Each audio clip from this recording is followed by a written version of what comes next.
Sí, estamos esperando una respuesta.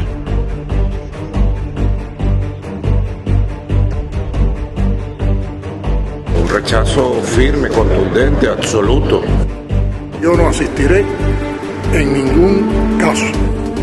Que olvídense, que olvídense, que olvídense.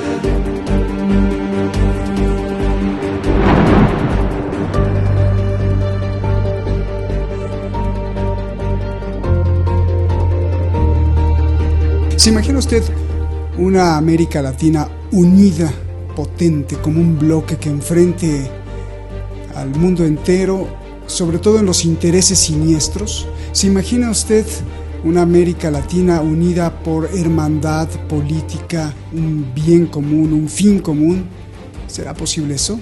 Bueno, pues esa es una de las grandes cuestiones que desde la Patria Grande y desde muchos años atrás, creo que todos los latinoamericanos lo tenemos en el corazón. Y no solo latinoamericanos, sino hermanos pensantes de otras latitudes también. En este marco se da la Cumbre de las Américas, una cumbre que podríamos llamar cumbre del fracaso o cumbre de las contradicciones.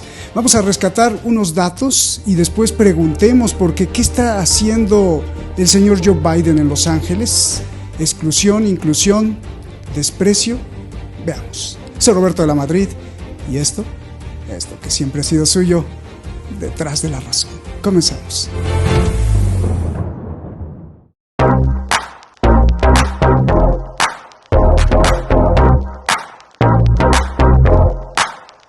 Los Ángeles, California, 2022. La Cumbre de las Américas.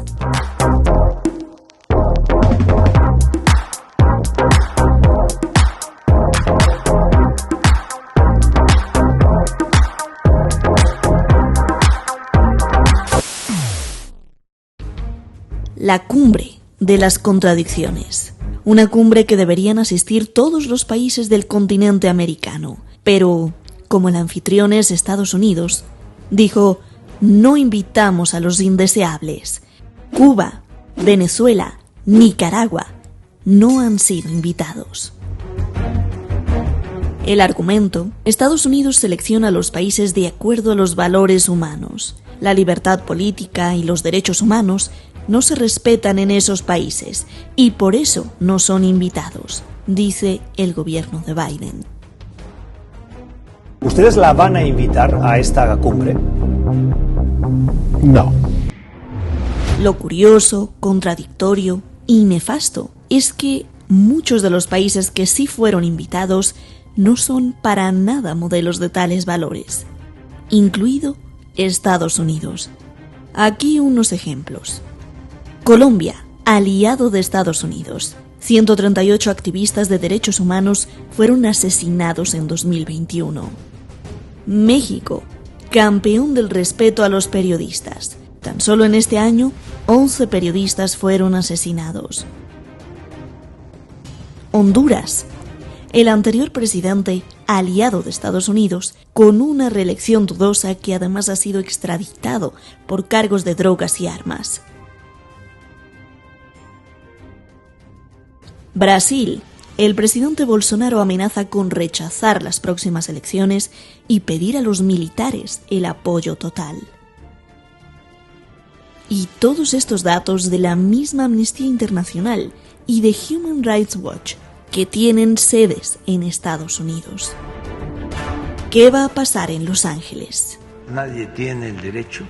El presidente de México, López Obrador, amenazó con no ir si no se invitan a todos los países. El mismo tono lo tienen los presidentes de Bolivia, Argentina, Honduras, Chile. Por su parte, Biden está tratando de seducir o hipnotizar a los presidentes que amenazan con no asistir, para que asistan o por lo menos envíen a un representante. La Cumbre de las Contradicciones 2022.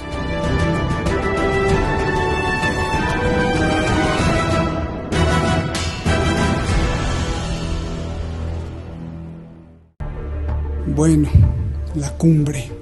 Muchísimas gracias al equipo de Detrás de la Razón, y muchísimas gracias pues a usted, y más que a usted, ya sabe, eso lo voy a decir siempre, aunque no me voy a cansar de decirlo, aunque parezca repetición. Gracias a usted por defender este espacio, por estar protestando cada vez que nos quitan o nos censuran en YouTube. Gracias a todos los comentarios, a la comunidad Detrás de la Razón. Es lo que desde hace muchos años les decía, la comunidad Detrás de la Razón es todos ustedes que están pues criticando las acciones de los que toman el poder, que están criticando lo que se dice aquí, que están aplaudiendo lo que se dice aquí, no importa, que están pensando con los elementos que se dicen aquí, y eso es muy importante. Muchísimas gracias. Vámonos directamente con Javier Martínez, Francisco Javier Martínez, pues usted lo conoce muy bien, pilar de este programa. Muchísimas gracias, Javier, por estar aquí y por compartir todos tus reflexiones, estudios e investigaciones. Gracias.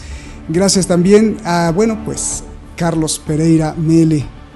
Gracias, el presidente, fundador, director de Dossier Geopolítico, un think tank en el Cono Sur que pues nos analiza día a día, centímetro a centímetro, todas las cosas que pasan no solo en el Cono Sur, sino en todo el mundo, y de eso se trata la actividad intelectual, el quehacer del pensamiento crítico. Gracias a los dos, Javier. A ver, ¿cómo se ve desde Europa esta cumbre? ¿Cómo le llamas? ¿Cumbre del fracaso? ¿Cumbre de la contradicción? ¿Cumbre de qué? Y sobre todo el papelazo que está haciendo Joe Biden. Adelante. Estimado Roberto, esta 9ª cumbre de las Américas, si la tengo que juzgar desde un criterio óptica económico empresarial, es decir, la logística, la organización del evento, y desde un criterio geoestratégico y geopolítico, diría 3 palabras que empiezan por I: ineptitud, ineficacia, ineficiencia. Es decir, la logística de la fiesta de cumpleaños de mi nieta no se la encargaría a estas personas. Porque si no es ineptitud, ineficacia o ineficiencia, entonces estaríamos en la imbecilidad propia de un anciano. Entonces, desde esa perspectiva empresarial, he dicho, económico y geoestratégica y geopolítica, además está basado en una cobardía y en una insinceridad. ¿Por qué digo esto? Porque si nos basamos en la cumbre, en otra cumbre, concretamente en la cumbre número 7, en la 7ª cumbre del 2015, allí sí fueron invitados por otro presidente demócrata, el presidente Obama, fueron invitados Cuba, Venezuela y Nicaragua. Y que mi cabeza no me confunda, creo que siguen estando, bueno, Raúl Castro ya no, pero Maduro y Daniel Ortega y el sucesor de Raúl Castro siguen estando en los mismos sitios. Por lo tanto, ¿qué ha pasado para que del 9 al 11 de abril del 2015 sí se admitiesen estos 3 países y ahora no se les invitase? Pues creo que al señor Biden, aparte de todo lo que he dicho, y para no extenderme en esta primera pregunta, diría algo así como que algo le está fallando, porque una cumbre tan deslucida que hoy en Los Angeles Times, que he estado siguiendo todos estos días para ver qué decían desde Los Angeles Times, hoy en Los Angeles Times ya estaban furiosos y decía un articulista de opinión: ¿por qué no necesitamos una cumbre de las Américas nunca más? Ever again, decía. Pues bueno, si es que si organizáis las cumbres como esta que ha sido organizada, más vale que no incurráis en gastos del contribuyente norteamericano. Ineficiencia, termino, ineficacia e ineptitud o imbecilidad. La cumbre de las CIES, según Javier, qué buena definición. Carlos, un abrazo gigante hasta allá, hasta Argentina. ¿Cumbre de qué? ¿Cómo la calificas? Tus primeras lecturas que haces sobre esto, que es verdaderamente lamentable, sobre todo para la hermandad de todos los latinoamericanos y americanos, ¿no? Desde Canadá hasta la Patagonia. Por favor, adelante. Mira, la política exterior norteamericana, para lo que ellos denominan el hemisferio occidental, porque así nos llaman, ¿no? Además, o hispanoamericanos, ¿no? Nunca latinoamericanos ni nada, ha sido siempre la misma. la de considerarnos vasallos y la de estar subordinado a sus intereses. Siempre la política exterior norteamericana para nuestra región, recordemos la del garrote que aplicó Roosevelt, el primer Roosevelt, y luego el otro Roosevelt famoso, el de la Segunda Guerra Mundial, ¿no es cierto?, el del New Deal, que sacó la famosa político-doctrina La Buena Vecindad. En nuestra Argentina, un presidente, el presidente Perón, dijo: mire, el modelo de la buena vecindad norteamericana es el siguiente: nosotros hacemos de buenos y ellos hacen de vecinos. Bueno, entonces, ese siempre ha sido el criterio. Y el criterio de estas cumbres surgieron en el momento del auge del poder máximo de la unipolaridad norteamericana, porque la primera se hace en Miami en 1994, con Clinton, que en el fondo es para qué, o para qué se realizó, y las posteriores, para tratar de hacer esta región una región absoluta de control y dominio norteamericano, siguiendo la vieja teoría del monroeísmo, América para los americanos. Y eso se basó en algo muy elemental, que parece ser que todos se olvidan: el famoso ALCA, el Tratado de Libre Comercio para todas las Américas. Bueno, como todos sabemos, en el 2005 eso se vino abajo en una de las cumbres, si no me equivoco, la cuarta, realizada en la ciudad de Mar del Plata, donde le fue rechazada esa propuesta, y a partir de ese momento las cumbres se han transformado en un dime y direte, y que, como vos bien haces este planteo, ¿por qué en una reunión las invitan y por qué en otra reunión no los invitan a los mismos países? Y bueno, es justamente eso, es ningunear la región, es impedir que la región tenga una voz propia, es tratar en lo posible de dividir las aguas lo más que se pueda, permanentemente. Esa es una doctrina diplomática histórica de Estados Unidos para nuestra región, y se ve reflejada en esta nueva.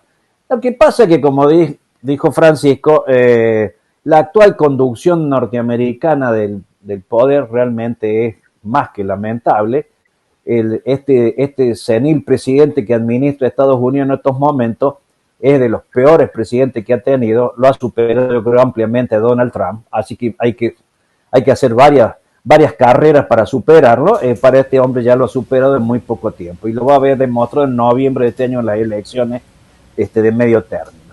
Pero volvamos a esto. ¿Qué es lo que se ha pretendido hacer en esta cumbre?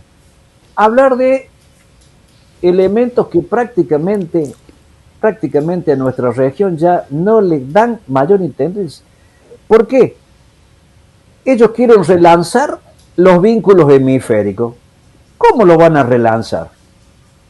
Si no hay inversiones, no hay proyectos en conjunto que nos favorezcan a todos los países. No hay una proyección de darnos el lugar que nos corresponde, ya que somos poseedores de gigantescos recursos naturales que les son hiper necesarios. Y si quieren seguir batiendo el parche de siempre, ¿de qué? Del expediente militarista. El del terrorismo, el del narcotráfico, en el cual están fuertemente involucrados ellos directamente. O sea, ¿sobre qué es lo que se va a hablar en estas cumbres? Estas cumbres siguen siendo, y ya no tienen, siguen siendo la vieja política de dominación de la región. El problema es que hoy Estados Unidos no es el mismo Estados Unidos del 94 ni del 45. Hoy Estados Unidos tiene una profundísima crisis, y además que su valor o poder relativo global ha venido hacia abajo. Y por lo tanto se ve reflejado en estas reuniones en las que ya muchos ni siquiera quieren asistir, y muchos se atreven a decirle: no, señores, esto no puede seguir así. Ese es en el marco en el que se va a desarrollar esta novena conferencia de la Cumbre de las Américas.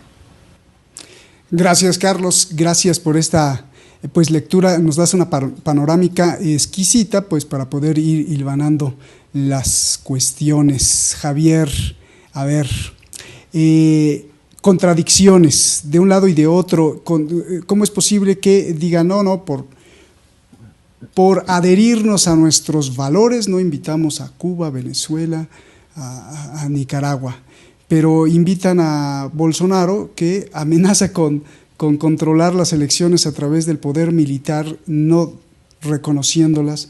Invitan a otros países en donde los derechos humanos están, pero en el suelo.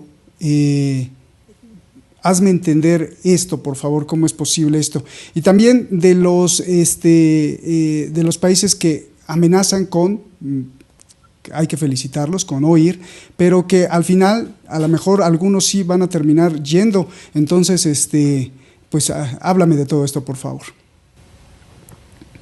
Primero voy a empezar diciendo lo que muchos presidentes de Latinoamérica piden y vuelven a reiterar, lo piden desde hace tiempo y lo vuelven a reiterar, que se necesita un nuevo orden regional alternativo a la OEA, porque la Cumbre de las Américas va muy unida a la OEA, y la OEA, teniendo en cuenta que desde la presidencia ya de Luis Almagro, pues está como está, repito, Luis Leonardo Almagro Lemes, abogado, diplomático, político uruguayo, le respondería lo que le dijo el expresidente José Mújica, que eran miembros del mismo partido, ojo, y eran nacionales del mismo país.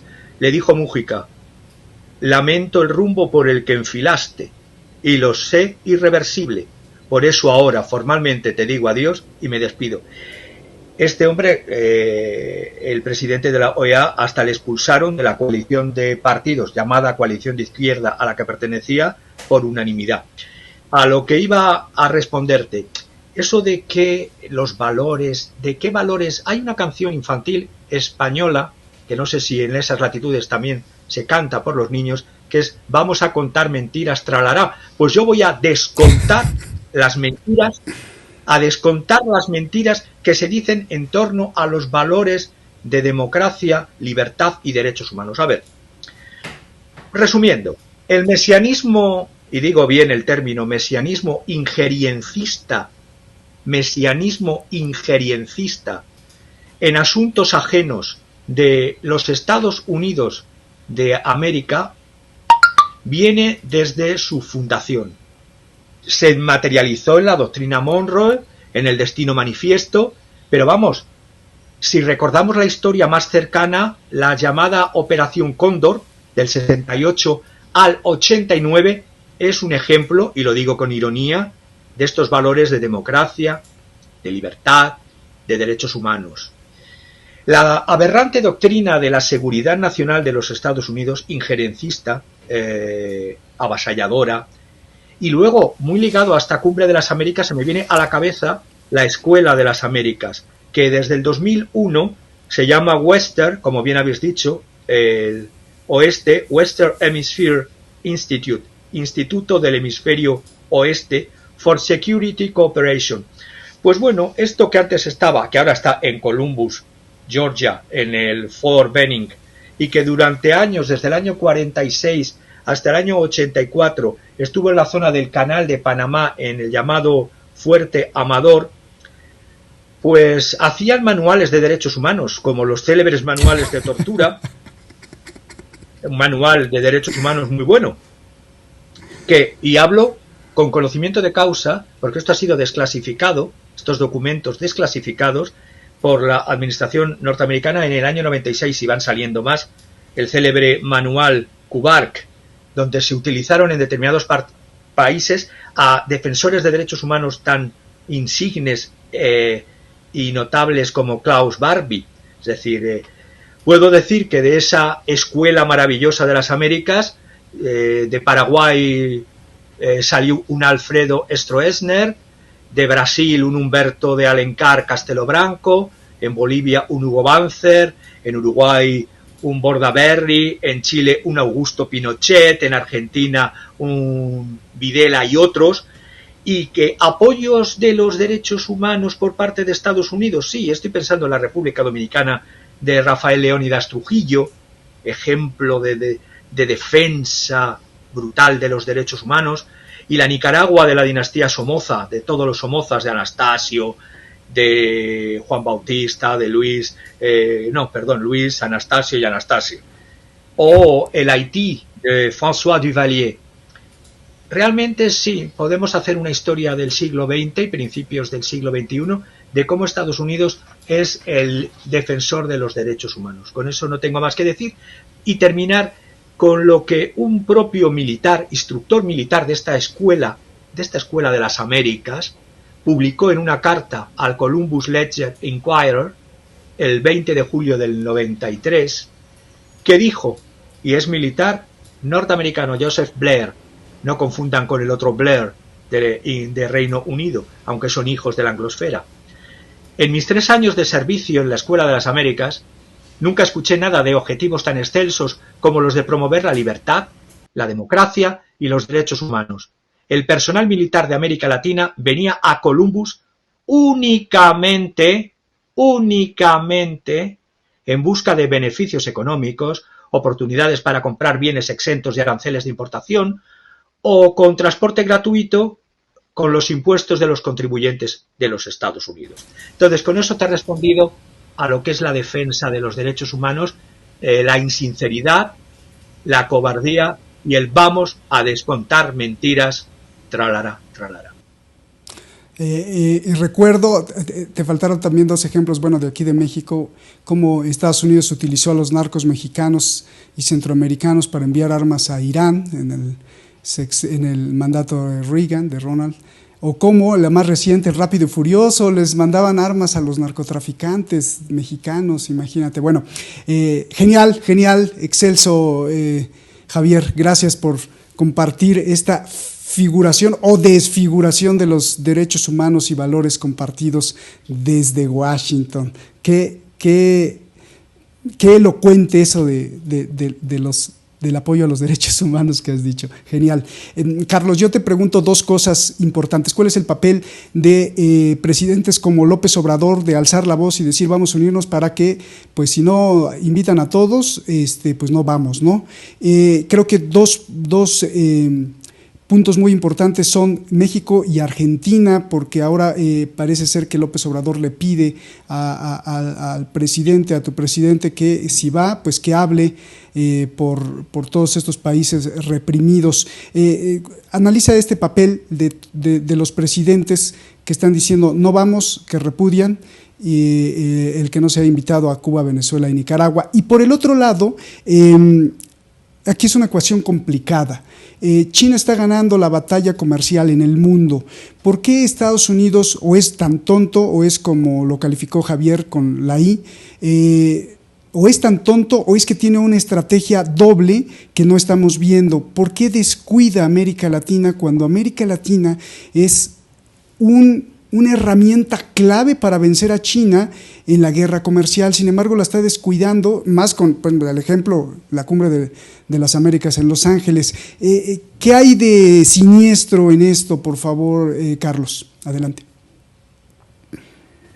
Bueno, mira, la actitud me parece muy, muy importante la que tomó el presidente de México, y que además eso convocó a otros presidentes más y hizo que la situación virara fuertemente en detrimento de esta 9ª cumbre. Tal es así que el presidente Biden tuvo que enviar una delegación de urgencia a todos los países que estaban en duda de su asistencia, a un tal señor Christian Dodd, que es un ex senador demócrata y que nos visitó hace muy pocos días para tratar de torcer la decisión de no asistir a la cumbre. Y también recorrió toda América, incluyendo Brasil, porque Brasil en principio tampoco iba a asistir, porque Bolsonaro se sintió muy, muy ninguneado en las reuniones en Europa del G20, cuando Biden ni siquiera lo saludó, y eso hizo que Bolsonaro dijera, yo no pienso ir donde esté este señor.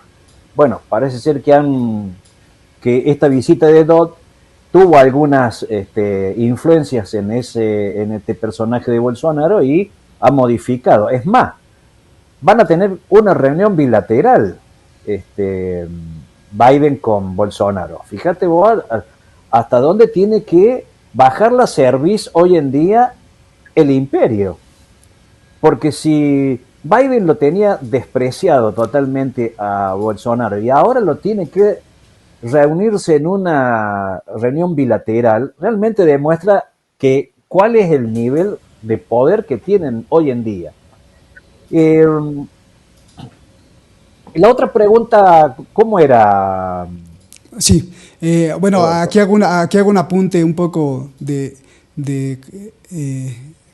comedia, ¿no? ¿Qué le dijeron a Bolsonaro? Le dijeron, no se preocupe, siempre Biden anda saludando al amigo imaginario, y es que lo saluda a usted, pero ahora que estuvo ahí en el G20, pues que no lo vio, pero no se preocupe, ya está grande, ¿no? Es una broma. Oye, Carlos, sí, ¿por qué? ¿Cuál es la ecuación? ¿Es un descuido a propósito o es un descuido verdaderamente de tontería total? América Latina es vital para hacer el contrapeso en la guerra comercial Estados Unidos-China, y sabe Estados Unidos que está perdiendo la guerra comercial con China y está descuidando a América Latina, que es la parte donde más tenía influencia porque es la parte más cercana, y la está descuidando tanto económica como políticamente, digo, mal para Estados Unidos, obviamente. ¿Por qué lo está haciendo? Porque ya no puede, porque es una cuestión de tontería total, y si es una cuestión de tontería total, pudieran haberse pues doblegado y puesto en bandeja de seda a todos los países, decir, vamos a invitar a toda América Latina y vamos a hacer las paces simplemente por la estrategia contra China, pero no lo ven así. O sea, ¿qué nos están ocultando o es verdaderamente estupidez? No me gusta la palabra, pero ¿tú qué ves, Carlos? Mira, Roberto, lo que uno puede ver es que desde hace 30 años, 40 años, más allá de lo que nos explicó magníficamente Francisco sobre la Escuela de las Américas, sobre cómo hicieron ese desarrollo y control de la región, esa política exterior norteamericana, especialmente en la época del unicato, cuando ellos fueron unipolares, consideraban que América estaba totalmente subordinada y que era fácilmente controlable. A principios de este siglo se dan cuenta que venía mal la situación. Entonces, ¿qué han desarrollado? Han desarrollado, y vuelvo a reiterar, el expediente militar. Nuevamente, toda la influencia norteamericana en nuestra región se hace por dos vías. Se hace por la vía del control comunicacional a través de los grandes grupos de medios de comunicación y por el Comando Sur de Estados Unidos, que ha asumido un poderío increíble. En el 2005 había sacado el Comando Sur un documento que hablaba Comando Sur 2016. Estamos hablando que el documento lo sacaba en el 2005. En el 2005 decían de que tenían un terrible problema los norteamericanos en esta región, que era el avance chino y de otras potencias asiáticas en esta región, y que era prácticamente imposible enfrentar esa área. Entonces, ¿qué es lo que tenían que hacer? Ir a las áreas donde ellos tenían fuerte impronta. Una es en el desarrollo de los vínculos entre las Fuerzas Armadas de la región. Uno puede ver con todos los operativos, las operaciones navales, las operaciones aéreas, los intercambios de oficiales, por esa universidad que nombró Francisco, han pasado más de 50.000 oficiales de América, donde han sido monitoreados y luego han sido trabajados mentalmente para decir que Estados Unidos es la potencia máxima y de que no hay nadie que le pueda hacer sombra. Y ese planteo lo sigue manteniendo. El Comando Sur decía de que ellos tenían que abrogarse todas las siguientes tareas. Las tareas diplomáticas. El Departamento de Estado depende del Comando Sur. Las tareas de control de seguridad, todas dependen del Comando Sur. Léase la DEA y la CIA y el FBI. Todas las estructuras que tiene además Estados Unidos a través de la UNICEF, esa famosa de colaboración en la región, etcétera, también pasa por el Comando Sur. El Comando Sur concentra la totalidad de la estructura norteamericana en la región. Y lo vemos, y cada vez que visita nuestra región un jefe del Comando Sur, es como la visita del vicecónsul romano cuando visitaba las provincias externas del imperio. Ese es el verdadero situación. Entonces, para Estados Unidos, como sabe que cada vez está más lejos de esa competencia con China, que puede ofrecer nada de cambio, ¿qué infraestructuras puede realizar hoy en día Estados Unidos en América? Si tiene atrasado su red vial, tiene atrasada su red logística. Pero esto es muy peligroso, ¿no, Carlos? Carlos, esto es muy peligroso, ¿no, Carlos? Porque entonces si la cuestión es a través de militar o a través de la violencia, por eso es que, o esto puede explicar parte del fenómeno en donde México está sumido en la violencia, Colombia está sumido en la violencia, Brasil está sumido en la violencia, entonces por ese lado hay una inestabilidad de seguridad total, y mientras esté así, pues entonces ellos creen que es fácil controlar. Lo veo peligroso, Carlos. Bueno, pero ese es el método, Y lo que vos dices, por ejemplo, se han creado fundamentalismos indígenas también. Se nos han creado varias alternativas. ¿Para qué? Para desestabilización en los países que no son disciplinadamente obedientes a las instrucciones que bajen de Washington. Entonces, en ese aspecto, vos fíjate que se sigue hablando del terrorismo, se sigue hablando en Paraguay de que hay grupos terroristas iraníes, todavía se sigue. Los informes anuales en la cual pide dinero el Comando Sur a la Cámara de Diputados y Senadores de Estados Unidos todos los años, el presupuesto pone que el famoso Ciudad del Este, que es la antigua ciudad de Stroessner, ¿no? Allí hay focos de terrorismo dormido internacional. Lo que no dicen en esos informes de que Ciudad del Este es la ciudad, como decimos los argentinos, de lo trucho más grande del mundo, de todo el contrabando y de la fabricación de productos que son imitados. Eso es Ciudad del Este. Eso es Ciudad del Este. Pero el Comando Sur no dice eso, dice que allí están los grupos. Entonces, ¿qué es lo que nos plantea? Y luego aparece el aparato mediático masivo que pone ese dato en la población. Entonces la población está mirando cuando uno va a Ciudad del Este, fijándose quién tiene barba o usa turbante, porque ese es el terrorista, ¿no es cierto?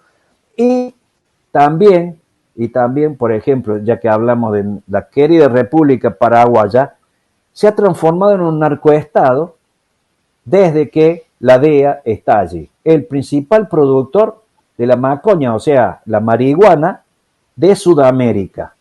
Desde que llegó la DEA y desde que el Comando Sur está acá presente. O sea, 2 más 2 siempre da 4, como decimos, y esto es lineal, esto no es casual, esto se viene administrando desde hace mucho. Vuelvo a reiterar, ellos decían que acá no tenían forma de controlar a los chinos, a los indios, a las demás potencias emergentes. Entonces, ¿qué tienen que hacer? El papel de la desestabilización, y para eso tienen estructuras creadas a través de fuerzas armadas que les son fieles y a través de los medios de comunicación que crean que la situación es esa, la del caos total. Estupendas explicaciones de ambos. Muchas gracias, Carlos. Muchas gracias, Javier. Pues ya nos vamos. La conclusión, la cereza del pastel de ambos. Imaginemos que ya se acabó la Cumbre de las Américas, pero escojan ustedes la palabra que ustedes quieran. Javier, una palabra y la explicación de por qué escogiste esta palabra. Por favor, adelante. Más que una palabra, es un deseo. ¿Aprenderán alguna vez las administraciones, alguna administración de los Estados Unidos de América, a tratar en diplomacia con igualdad de soberanía, con no injerencia, con no política de amenazas, con libre determinación, con solidaridad, justicia social, cooperación y complementariedad económica?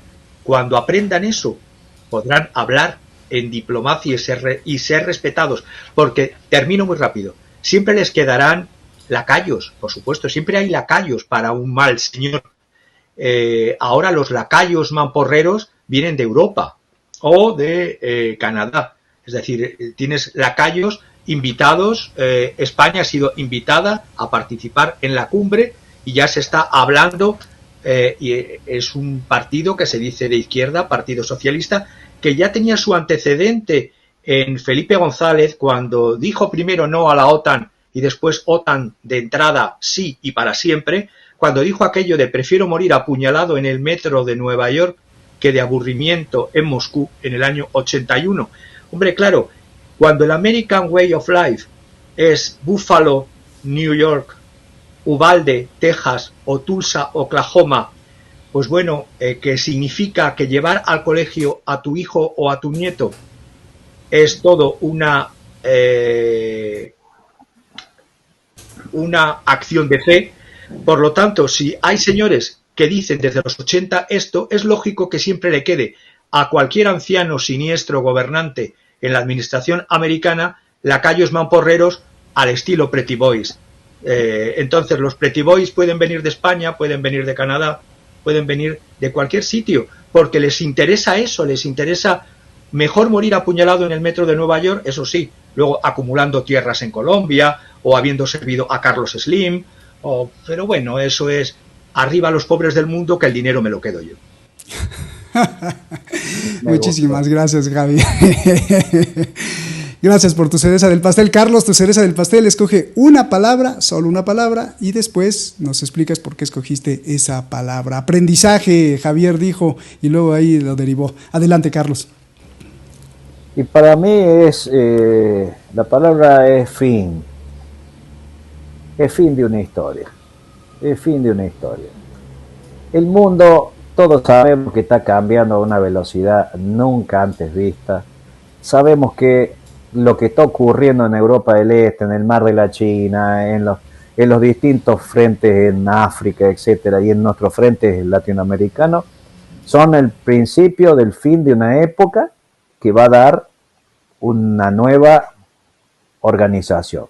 No sé si será mejor, peor, igual, pero que va a ser distinto ya lo tenemos asegurado. Entonces esta cumbre es el fin. El fin del proyecto unipolar que inició Clinton con el Bush padre, ¿no es cierto?, de querer a todos atarnos y bien atarnos a un proyecto de libre comercio que ya es imposible de hacer. Y por eso ahora recalan en estos temas. Vamos a hablar de derechos humanos, de migración irregular, de defensa de la democracia, y términos que son realmente para las masas populares intrascendentes. La gente quiere vivir en unas mejores condiciones de vida, quiere tener un futuro, no quiere vivir en un caos y en una violencia permanente. Eso es lo que pretenden. Y convocar a todos los presidentes de América para hablar de estos temas realmente es un gasto ya final de una estructura que ya está haciendo agua y que le falta poco tiempo para morir. Por lo menos esa es mi opinión. Carlos, excelente. Javier, excelente. Y siempre me gusta el desafío y reto que me ponen ustedes al dar sus cerezas del pastel para que yo también pues ponga la mía utilizando las suyas. Aprendizaje, Javier, fin, y me gustaría tomar fin de Carlos en la segunda acepción, que es como objetivo. Entre el aprendizaje y el fin hay un gran trabajo que mucha gente no está dispuesta a hacer, porque muchos deseamos muchas cosas, o sea, el fin, pero no estamos dispuestos a luchar por ese fin. Ojalá que los gobiernos y los pueblos de América Latina aprendan, aprendizaje, que entre el aprendizaje y el fin hay mucho trabajo que realizar y hay mucho esfuerzo que cumplir. Y si uno no está dispuesto a cumplir con ese trabajo y con ese esfuerzo de todos los días, pues entonces no vamos a llegar al fin, al objetivo. Ese sería un buen deseo y ojalá que lo podamos cumplir. Muchísimas gracias, Carlos y Javier. Gracias, un abrazo, hermanos, gracias. Y usted, pues muchas gracias, más que nada. Nos vemos hasta la próxima y buenas noches.